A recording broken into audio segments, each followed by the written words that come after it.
তারপর হচ্ছে sugar daddy লাগবে। No way, not at all, ঠিক আছে। আমার সুগার ড্যাডি লাগবে না। আমার হচ্ছে মানে ছেলেটা ইয়াং হতে হবে, হ্যান্ডসাম হতে হবে, তারপর হচ্ছে সরকারি চাকরি থাকতে হবে, শিক্ষিত হতে হবে, তারপর মানে কিউট হতে হবে, আমার সাথে মানাইতে হবে বিকজ অফ আমি কিউট। এই জন্য। সরকারি চাকরি না থাকলেও চলবো, বাহিরে থাকি, আউট অফ কান্ট্রি, বড় বড় কোনো কান্ট্রিতে থাকবে। আমি কল দিয়ে বলবো, জানো আমার না কিছু লাগবে। বলবে কি লাগবে বলো, দেন হচ্ছে বলবে তুমি নাম্বারটা দাও, আমি পাঠিয়ে দিচ্ছি তোমার জন্য। হ্যাঁ আমি জানি আমি কিউ, তোমার বলা লাগবে না। উম, আমি বলে কিউট না, আল্লাহ। এখন যখন আমি আমার মনের মানুষের ব্যাখ্যা দিলাম, এখন যে আমি কিউট না, আমি এটা না, আমি ওইটা না। আমি যখন টয়লেটে থাকবো, যে যাবে, বলবো যে যাও আমাকে একটু গোসল করা দাও, তারপর হচ্ছে আম, কি কাপড় চোপড় গুলো ধুইয়া দাও। কেন সুগার ডেডি ছাড়া? তো সুগার ডেডি হলে সুগার ডেডি, তো একটু বেশি কিছু চাইলে শেষে সুগার ডেডি মিলবে। হ্যালো, তো আমার সব কাজ তো করে দিবে, তাইলেই তো। এনজয় লাইফ, এনজয় করবো, যেটা খাইতে ইচ্ছে হবো খাবো, যা লাগবে কিনে দিবে। আর কিছু লাগে বলো?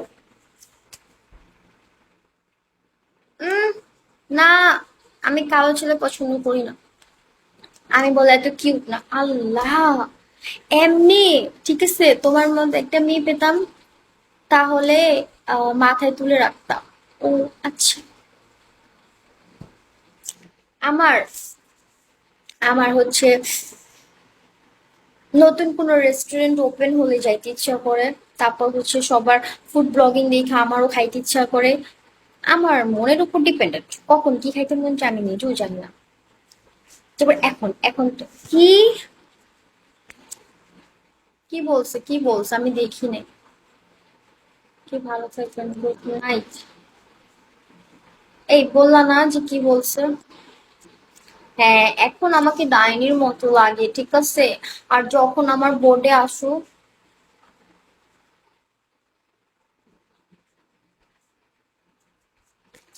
যখন হচ্ছে আমার বোর্ডে আসো, তখন আল্লাহ, তুমি কত কিউট, তুমি কত সুন্দর, তোমাকে ভালো লাগছে এটা ওইটা।